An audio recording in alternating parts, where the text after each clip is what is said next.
On the podcast today, we are going to dissect Chapter 20 of the Tao Te Ching, which makes up the 20th episode of the 81 Meditations on the Tao Te Ching.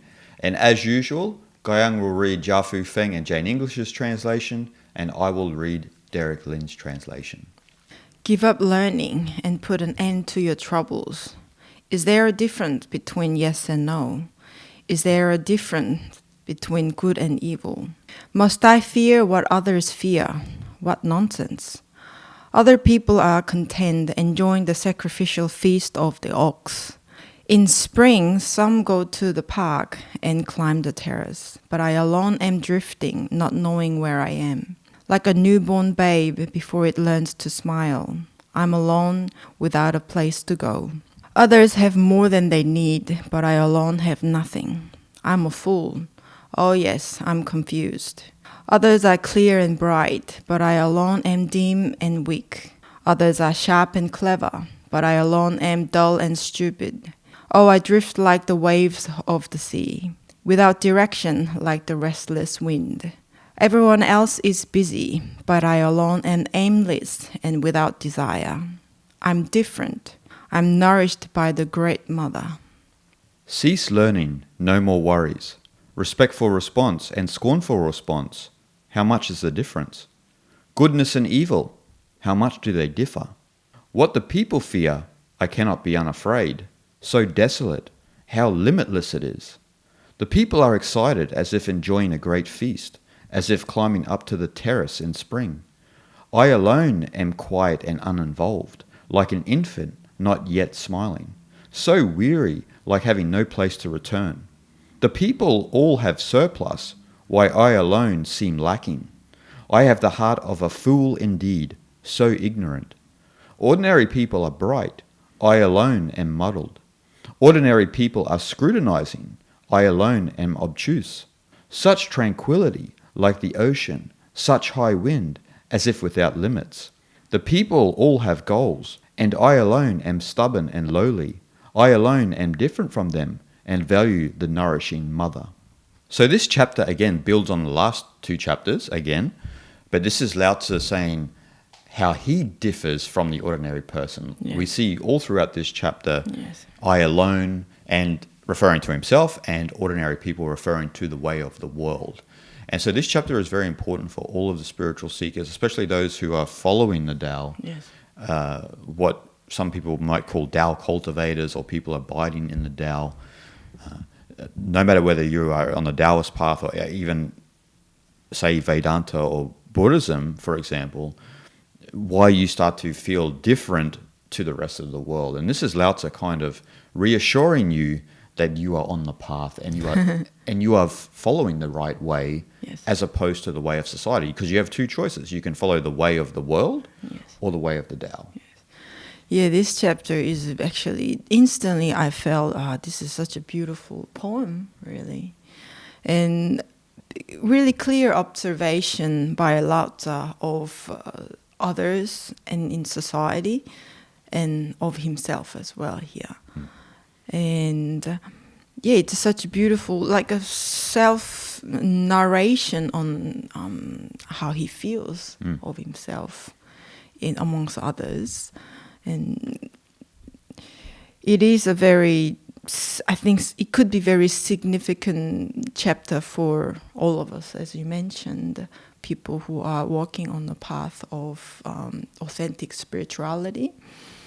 And yeah, and I'm actually glad that he put that into the Tao Te Ching, that he put his own feelings Yep. to be alone in the society. And a lot of people struggle with this concept of aloneness. We even did a podcast last year on loneliness on the spiritual path, because a lot of people suffer from it when they're not mature enough to understand it. And this is Lao Tzu's saying to us from the mature perspective. Yes. He's explaining how he sees the world, Yeah. and how comfortable he is in the world, Yeah. even though he's at odds with the world. Yes.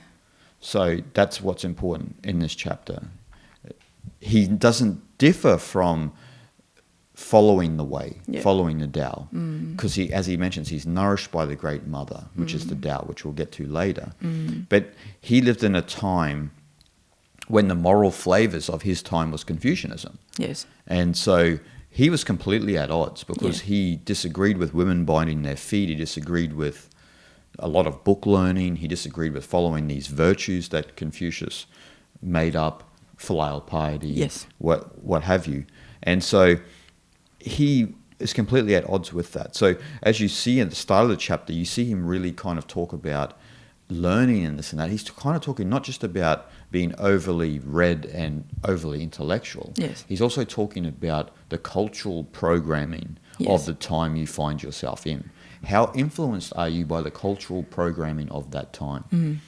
Which was Confucianism in his time, and in our time it's something different, which probably would relate to political correctness and what's accepted by whatever the media and government say is acceptable.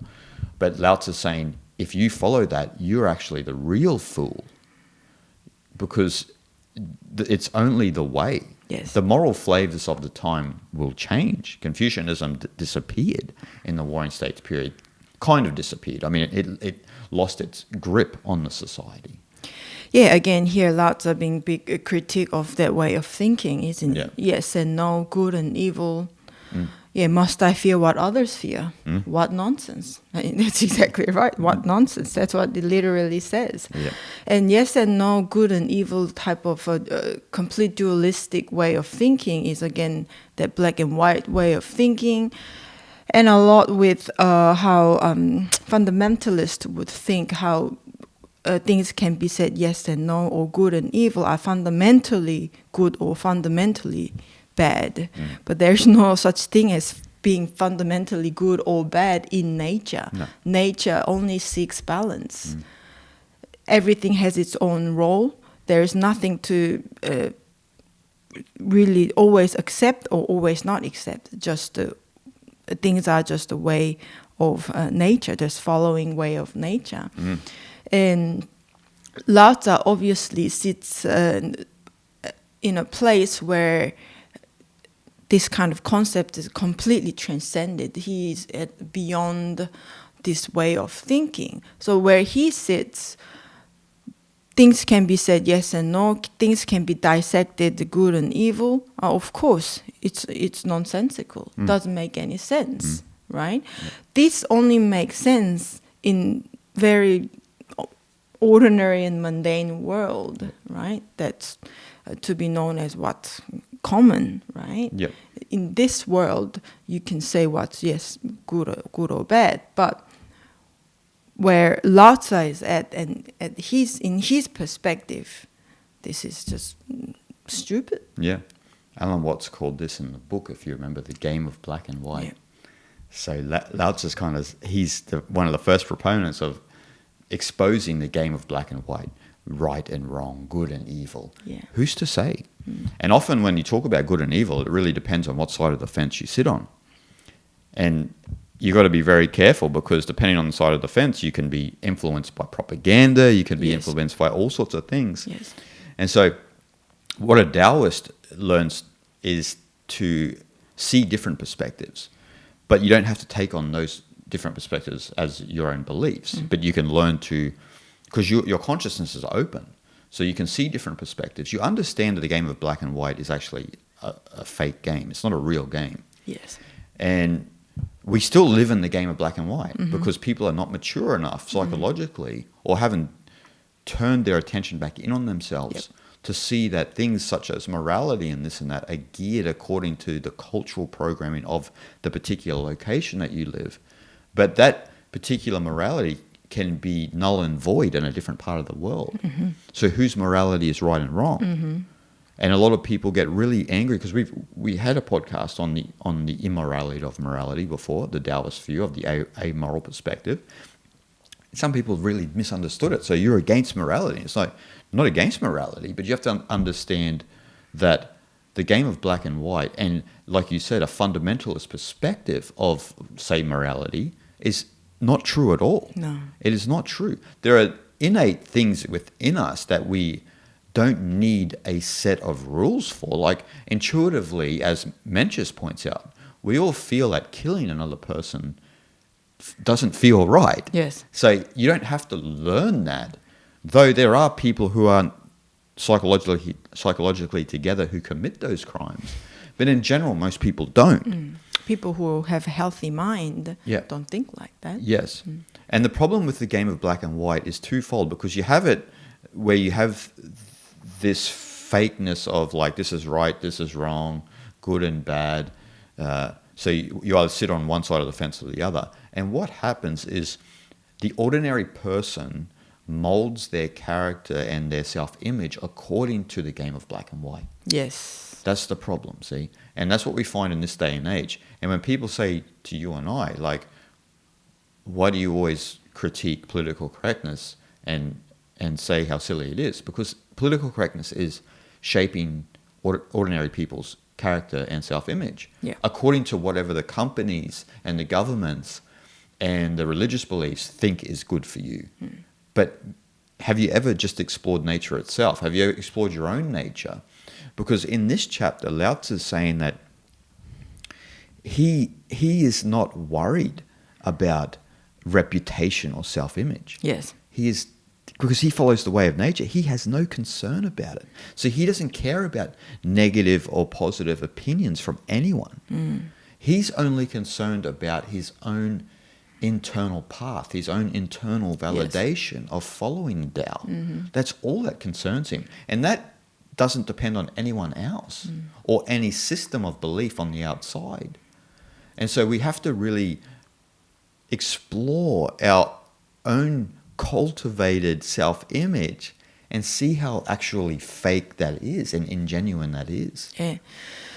What exactly you said there is something, I think Derek Lin's translation of him saying in the chapter something like how Lao Tzu himself thinks he's ignorant. Yeah. In the chapter. I don't know which line it is. But how ignorant he thinks himself is in comparison to how others like celebrating and being happy and having goals and things like that. But I think that's quite the other way around. Other way around, yeah.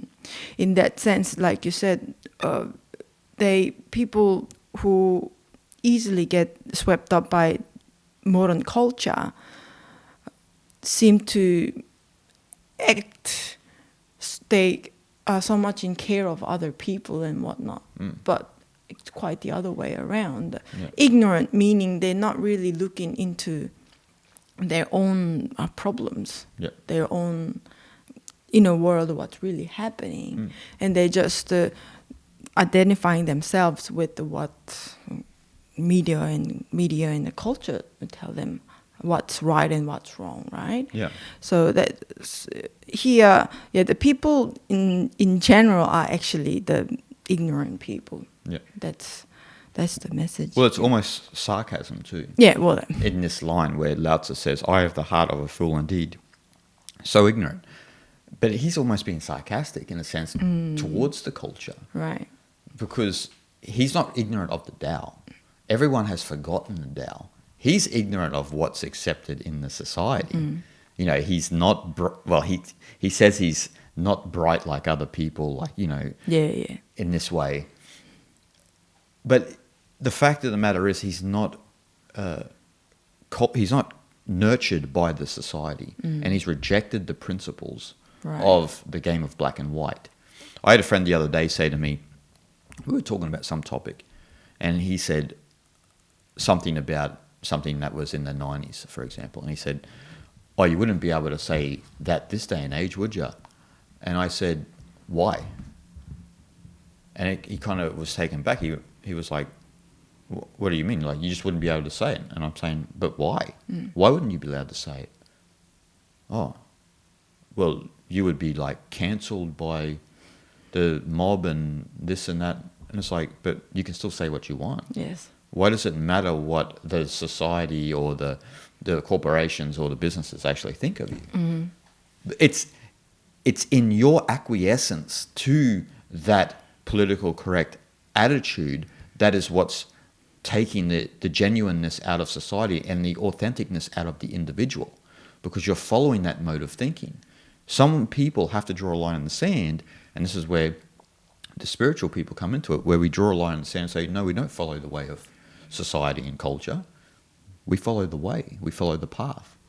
I sometimes wonder when you see that sort of reaction, when have we lost our principle and a bit of spine, really? You know, that means that person had given up and given himself in to the modern narrative, whatever that is, you know. And obviously he is concerned of what other people would think of him. But again, like, if you follow your principle and if you have a strong spine, what's there to really worry about? Why? Because what's been played against your principle has to be pointed out, right? You have to. Doesn't matter what people say. What's against your principle is against your principle, and things has to be mentioned. Things got to be corrected. Are we just gonna give ourselves all in to just worrying about what the modern culture is? Then there's no longer real principle survive. Modern culture is empty. Yes. It's a moving thing. It changes all the time. Whatever the moral flavors of the time are, people think they need to acquiesce to those, but you don't need to. And if you're sincere on the spiritual path, you would understand, particularly with Taoism, that Taoism is a technology which critiques any society, and it showcases how fundamentally flawed cultures are, because it operates from a naturalistic methodology. Yes. And so when you're operating from a natural methodology and you put that on any man-made system, then you see the inherent flaws in the man-made systems. So what are you going to follow? Are you going to follow the way of nature or the man-made systems? Right. You have to draw a line in the sand and you have to make your choice. You and I made our choice many years ago. Yeah. And that's why we are out of sync with the moral flavors of the time.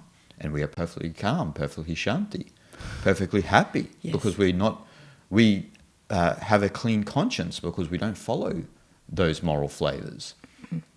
We follow the way of nature, the way of the Tao. Something that here, somewhat Lao Tzu explains his own feelings in this chapter is somewhat the existential loneliness of a sage here, being Lao Tzu. And that I can relate a lot to it, because I get confused a lot when I see people who can just easily get swept up by, persuaded by, and easily give themselves in, right? Because whenever that happens to me, I have like a bit of an allergic reaction. It doesn't sit with me very well. Like I just can't do it. I can't accept it. I just can't do it. I prefer to lose everything else, but not to give in, because it just doesn't sit with me very well. And I think that's somewhat Lao Tzu also felt, obviously, that a bit of that. That comes with a bit of loneliness, as you mentioned very earlier. And at the beginning, when you do feel that sort of feeling, you're confused, because what you think and how you feel seems to be very foreign to everyone else, right? And you think that, something wrong with me. And you start kind of blaming somewhat yourself, criticizing yourself, like, why am I like this? There's something wrong with me. And because everyone else is not like you, right? But, okay, so you kind of drifting around, and you stay confused for a little while or a long while. And meanwhile, you live your life a little bit, you know. You either work or travel or do what you will, and you spend your time like that for a little while, being confused. But in those periods, I think while you don't even notice it, you get mature. You become grown up, right? While you don't even know then you start to see slowly things are changing in your eyes. There's actually nothing wrong with you. Your surrounding is something wrong with it, right? Yep. The people you see, the society and the culture, that's what's really wrong. Not you. So in the end, you will still be confused every now and then, but nothing really to be confused about. No. Because you can somewhat be pitiful and sympathize with everyone else who follow culture blindly because they're just not woken up. They're not awake, right? But probably you are. Yeah. You're much more in tune with your own self. You are seeing the subtle changes in the world, but you can see it clear eyes critically, right? More, so that it's actually nothing wrong with you. You have been completely sane all along, and then that is the good sign of you maturing. Yep. You see the world purely, Yes. without being conditioned or biased to see it a certain way, which is what all culture and what majority of people, how they see the world, is because they've been conditioned to see the world a certain way. And so when you come with clear eyes and you see the world purely, you're completely out of sync with the rest of the world. And Mencius has a good metaphor for what you were talking about, which is Ox Mountain. So in the story, Mencius and one of his disciples are there talking, and they see Ox Mountain in the background. So everything else is, all the other mountains in the background are all beautifully green, and Ox Mountain is completely desolate. And Mencius is trying to pinpoint the inherent goodness, like he's saying people are fundamentally good, but it's the society that make people bad. But then the student goes, but look at Ox Mountain, look, it's desolate, its nature must be inherently bad. Yes.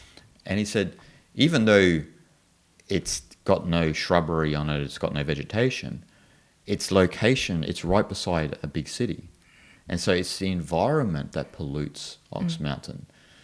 The farmers all come up there and all of their animals graze the mountain, while all the other mountains in the background are all left alone. Chopping the trees down. So it's the environment that pollutes the person. Yes. And I always harp on about trying to tell people in relation to that and what you were saying is that you inherently belong. It's the society that makes you feel like you don't belong because of all of this stupidity that they promote and the division they promote amongst humanity and the way of behavior that you are supposed to apply yourself to and acquiesce to. But you belong inherently. You don't need a stupid society or the world to tell you how to be. Yes. You inherently belong to the Tao, the way. Yes. And in relation to loneliness, as you mature and you let go of the conditioning of the society you are from and the culture you are from, then you start to, your consciousness opens up and you start to feel as if I do belong. And I could give 2 Fs what society thinks about me. Oh, yes. Or what people think about me. And sometimes your loneliness is forced, sometimes it matures. For myself, on a personal level, my loneliness was kind of a forced loneliness. I lost my parents both when I was young. My siblings disowned me. My parents disowned, my friends disowned me because of I was on this path. And they couldn't understand. It was like what your dad said to you. You drank the wrong water. So it was that sort of thing. So sometimes your loneliness is forced. And at a young age, I couldn't understand it. Yes. But then you mature, you know. I met you through the process. Yes. But you do mature where you can see and have compassion actually for those people, you know. Like, not that my siblings and I would ever like get together and talk about this, but there's an understanding that of where they are and their journey. Yes. And where I am. I mean, I know if my mother and father were still alive, they'd be extremely proud of what I do because they love me unconditionally, as most parents ordinarily do. Yes. You know, I could be in the traveling circus and they would still... I could be a clown in the circus. They would still love me. No disrespect to clowns. I love clowns. But you've got to overcome that as you said, that existential loneliness. Sometimes it's forced, sometimes it naturally develops. But once your consciousness opens and you free yourself from the cultural conditioning, the political correctness, then you'll have that real grounding that I really do belong in this world and I am one with the Tao. That existential loneliness is, I think, to me, something beautiful, actually. There's some sort of like indescribable beauty in it, because it's a loneliness, but it's that place where you're at is actually somewhat sacred, I think. Because from that place only you can see things as they are, right? Yep. Like, and there's certain like kind of a ecstasy, I think, that you only can see through nature of reality, while other people are too busy running around doing their things, right? Like, that's why, again, that loneliness can really get you when you're early in the path and at a young age, maybe, because everyone else seemed to get along really well, going out for party or gathering or whatever, but you yourself seem to be like something a bit odd in the group, right? But I think once you become a bit more mature and once you have a bit more life experience and more observant of your own feelings and what's going on inside your mind, then you will realize that actually that sort of existential loneliness is something, a bit of a gift, I think. Because when you look at all these great-minded people throughout the centuries, let's say recent times, like Alan Watts or Aldous Huxley, Carl Jung, all these people, extremely smart but extremely in touch with nature and themselves, were so alone, actually. Maybe they had the close friends, wife, husband, so really a handful of people around them. But in society, they were very alone, actually. But when you listen to their talks or when you read their books, there's such beauty in it. Then you get to have a bit of a look inside their world, over the shoulder sort of thing. Then like, oh, actually, it's a great place. It's a beautiful place. Yeah. Then you actually feel a little more like fulfilled somewhat. Why? Because, like I said, there is something special about being in that place alone. 100%. Actually, as you were saying, it's like a stage, like a level. If you look at the yogic tradition, they have kaivalya. Is one of the last stages of reaching samadhi in the yogic tradition. And kaivalya, in English, is aloneness. Right. So once you have kaivalya, when you're ascending the levels of spiritual practice, you have this extreme aloneness. Because it's kind of like that concept of, a lot of people say offhand, they say, I came into this world alone, I'll leave this world alone. Yes. But the yogi understands that they're always alone in some sense through the whole process. They're not alone in the sense that they're one with Brahman or the Tao, if you will. They're always at one with that, but they're alone in the sense of that they're not incorporated and in the society in general, especially in a yogi. Like they don't even stay in one location for longer than a week ordinarily. So they're always moving. So in the yogic tradition, there is this idea of kaivalya as a spiritual practice. So for them, we're talking, if we go back thousands of years for yogis, for example, there wasn't like all of this media and all of this noise and stuff that confused us. But there were still things in the society that, probably conditioned people a certain way to behave a certain way. So maybe it was easier for them to be alone, but there would have still been a struggle initially, as we all struggle with the aloneness in the beginning. But they turned it into a spiritual practice. I've got to overcome this aloneness without going mad. But basically, right? They had to overcome it without going crazy or without becoming depressed. Yes. And the only way that you can do that is from disentangling from the society that you're from or the culture that you're from, to free yourself from that. As Lao Tzu said here, to be free like in the limitless sky, so you're freeing yourself from those social bonds, Yes. those cultural conditioning, and embracing the aloneness Yes. as a spiritual practice. That's what Kaivalya is. And Lao Tzu's kind of indicating that in this chapter. It's like, embrace that loneliness. You will feel alone when you become a student of the Tao, when you follow the way.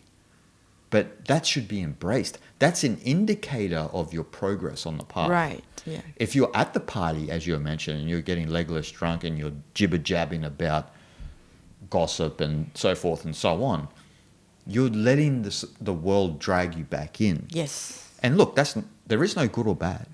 It's just that you're falling back into the way of the world, not the way of the Tao. And the way of the Tao is very simple, Yes. as the Tao Te Ching always points out. And like if you meet a Taoist hermit in China, for example, they live such a simple life compared to any of us listening and watching this right now, including you and I. And even they say they're not close enough to the Tao. And they're living in a mud hut basically with nothing. And so Yeah. that doesn't mean that we all have to do that. But sometimes that's the dedication some people have on the path. Yes. It's almost like you yourself need to be disengaged Yep. with any kind of social bonds. Yep. That's including where you are physically located in society, Yep. and the connection with the people who are around you, including close friends and family, Yep. right? Yep. You are disengaging yourself from all of that, and you willingly decided to stop identifying with all of that, identifying yourself with all of that. Yep. So in that process, because you are disengaging with your environment, that it makes you to think who you think you are. But once you disengage with that idea that you are going inside, right, and you are really seeking your own self, and in that process, it gives you tremendous freedom in it, because there's nothing to limit you in a certain way, to mold you in a certain way according to society and culture and the people around you, right? You are free from all of that. So you can truly shine as who you truly are, and let your true self to really come forth, and you can just feel comfortable to be who you really are. Exactly. And Lao Tzu actually says, as you were mentioning, he says in the chapter, I alone am quiet and uninvolved, like an infant, yet smiling. And so that is that innocence, and that is that uninvolved mind Yes. with the social bonds and the cultural conditioning. And to back up what you were saying, this is where traveling can help. And this is why the yogis actually do travel. But you and I know this firsthand, because we particularly like places where English isn't the first language. But that's not really why we go there. We go there mainly for the spiritual essence of the place. Say India, right? India is the spiritual heart of the world, but English isn't the first language. So you can go to places where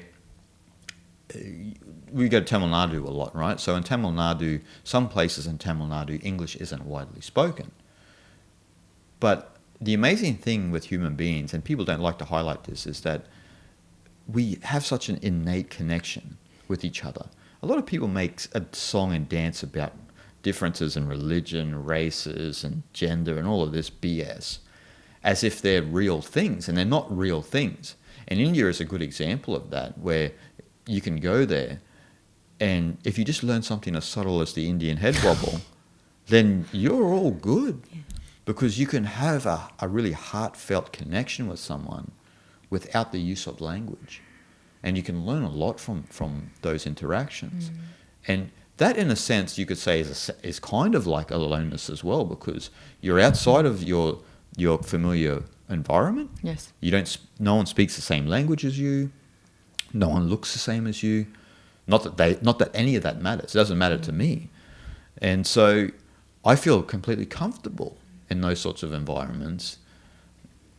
I'm not sure why. Some people don't. But the thing is, if you give yourself time, what it does is it starts to wear away your conditioning. It's like the water slowly wearing away the rock. It wears away your conditioning slowly the longer you leave yourself in that particular place. And then it allows you more to live from the heart instead of living from all of these conditioned components that you think you are. A lot of people think they're their gender, their race, their religion, the nation they're from. But when you start traveling and you put yourself somewhere in a completely different environment, you know you're not any of that. That was all even learned. You're learning this conditioning. Yes. The conditioning is what needs to be dropped. And this is when I see all the rubbish, particularly in America, of all of this divide between people. I just think it's so hilarious because they're not realizing that inherently we're all brothers and sisters. Yes. You're concentrating on things that are fake and not real. Yes. You only think they're real because you're holding on to it. You're grasping it. You're not letting go and embracing your fellow common brother and sister. You're making artificial wedge between it. But then when you drop yourself somewhere like Bangladesh, you've got to think on your feet. But what happens when you're in Bangladesh? The Bangla people are amazing. Yes. Lovely people. Yes. And they don't care what you look like. They don't care that you don't speak their language. They love and embrace you. You and I have been invited for dinner. We've never been invited for dinner any time ever in Australia. You spend one day in Bangladesh, you never skip a meal. Yeah. You got breakfast, lunch and dinner sorted. 3 different families. They don't care. They will love you even more because you came from different countries. Yeah, exactly. That their heart is so pure. They're so Taoist in a sense. Yes. That's what I said to someone once before. Like, they said, what's the most Taoist country in the world? And I said, India. And they're like, Taoism's not even practiced there. But I said, the ethos of Taoism lives in India. Yes, yes, yes. The unfiltered, the naturalness of India it's there. And as soon as you step off the plane in India, it hits you in the face, as Sadhguru said. You can't hide from it.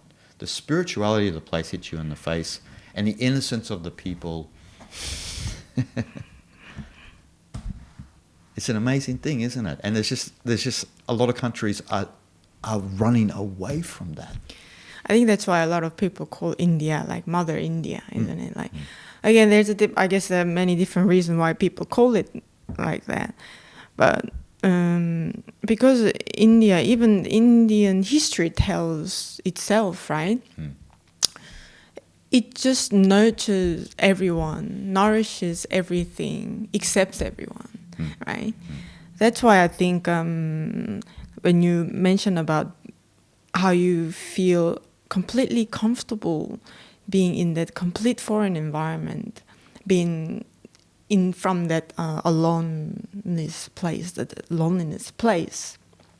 Yeah, you are a complete alien and foreigner in that environment, and you don't even speak their language. But place like India, it doesn't matter what language you speak, doesn't matter how you look like, and doesn't matter where you come from. They accept you no matter what. And yeah, they take you as just a fellow brother and sister. And I mean, again, like when I was there very first time, like you see someone a couple of times and they share a chai or meal together on the street. And then you see next time around, this person start calling me a sister. Hey, sister. Like, you know. Yeah, Didi. Yeah, exactly. That's right, Didi. And it's amazing feeling how a country accepts people no matter what. Again, that's why we mentioned so many times. That's why it is such a special place, right? And where do we feel like that when we go to foreign countries, like developed countries, like westernized countries, modern world? No. You feel more alone, not in a good way, right? Yep. You feel you're completely disowned, and you feel completely disconnected with the fellow beings in those countries. Yep. But if you go to a place like Nepal, India, Bangladesh, Pakistan, or even Middle East, right? There's such lovely, accepting people. That feeling, it's indescribable unless you went and actually had experience with it. Yeah. Well, how many of our Indian friends who live in Australia thought it was a good idea to come and make a lot of money here, but they're dying on the inside because Australia doesn't have what India has. I mean, it's just a fact of the matter. It's just, no disrespect to Australia, right? But it just doesn't have what India has. Yeah. And India is still connected to that spiritual foundation that binds humanity as one. And Western modernized cultures have gone away from that and have gone more into a practical, materialist way of looking at life. If we just take care of our needs, that'll bring happiness. And that idea has been pulled apart so much these days. Psychologists know it's not true, actually. That's why the happiest people in the world are often in the poorer countries. Yes. Which is ironic, because if materialism and taking care of our needs led to happiness, then the richest countries in the world should be the happiest, but they're not. That's often where the most suicides are. That's often where the most mental health problems are. Yes. Look at Korea.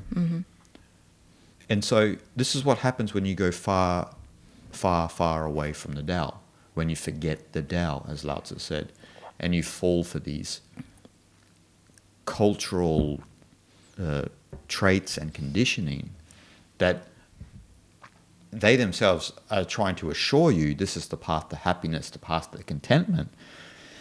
And Lao Tzu knew 2,500 years ago that when he was looking at Confucius anxiously running around trying to get people to think the way that he does, and he was seeing people unhappy. He was seeing families lose their way, lose their nature, lose their essence. He's like, this is definitely not the surefire way to happiness and contentment. Because he remembered Taoist communities before socialization, where everyone was just living on the farm doing their thing, and we're all well and good with everyone else in their surroundings. But then he saw this change. And we are always seeing this change since we've stepped into agrarian cultures. And so you're constantly seeing this change of people moving with the times, moving with the moral flavors, continually forgetting the Tao, losing their essence.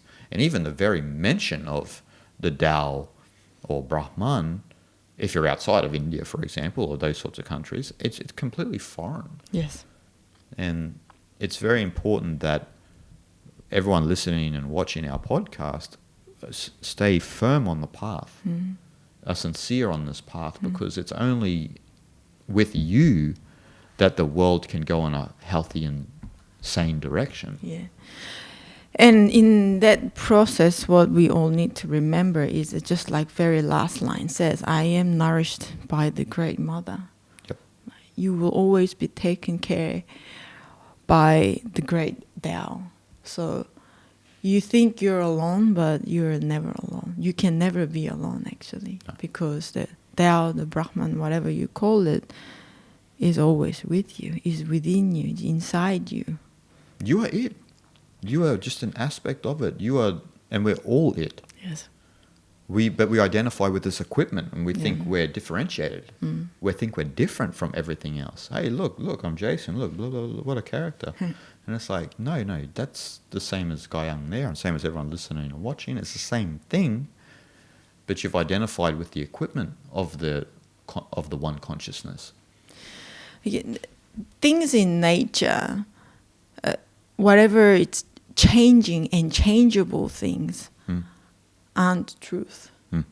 That's how easy we can actually discriminate Yep. between what's real and what's not. Yep. What can constantly change and what is changing and what's changeable is not real. No. What cannot change is real and truth. Yep. Right? So when we think about that, then way of nature, way of the universe, and 100%. the energy of nature and energy of universe is everlasting. It was there before us. It will be there. Long after us. Yes. It's the one source. Yes. And Lao Tzu is mentioning towards the end of the chapter, he is confirming, like when he critiques all of society in the first two parts of the chapter, how he says, I am alone like this, but ordinary people are bright, I alone am muddled, people are scrutinizing, I alone am obtuse. But then he goes on to say, such tranquility like the ocean, such high wind as if without limits. And this is such a beautiful, these two lines are so beautiful because ordinary people are so noisy and confused because they forgot the Tao. But for Lao Tzu, he has swam to the depths of the ocean of the Tao where it's very tranquil. So he is like a bird soaring high in the sky without limits. Yes. Because he doesn't follow the way of the world. That's the takeaway in this chapter for anyone who is sincere on the path. If you don't follow the way, if you reject the way of the world, what it wants for you, then you can be that eagle soaring high in the sky without limits and be at one with the Tao. And then the Tao can use you as it needs to. Because you are an aperture for the universe to express itself. But we often forget that. Yes. Because we think we are this person who is fighting in this world of social competition and differences. But you're just not seeing the world as it truly is. It's the limitless sky. That's right. Actually, human beings are a representation of that. Yeah. And we forget. Yep. And so once you get rid of all of that, then as I mentioned, you truly do belong. You are one with the Tao. You could not be anything else. Yes. This person you think you are, these beliefs you think you are, this anger you have towards that other person is all nonsense. Yes. Because you do belong. You are at one with the Tao. And that person you are angry at also is one with the Tao. They may have forgotten it as well, as most people have. But the point of this chapter and the two previous before that is for us to remember the Tao, to remember that we do belong inherently. And we are one fundamentally. And it doesn't matter what anyone says or what anyone believes, because that is the fact of the matter, that is the truth. Beautiful.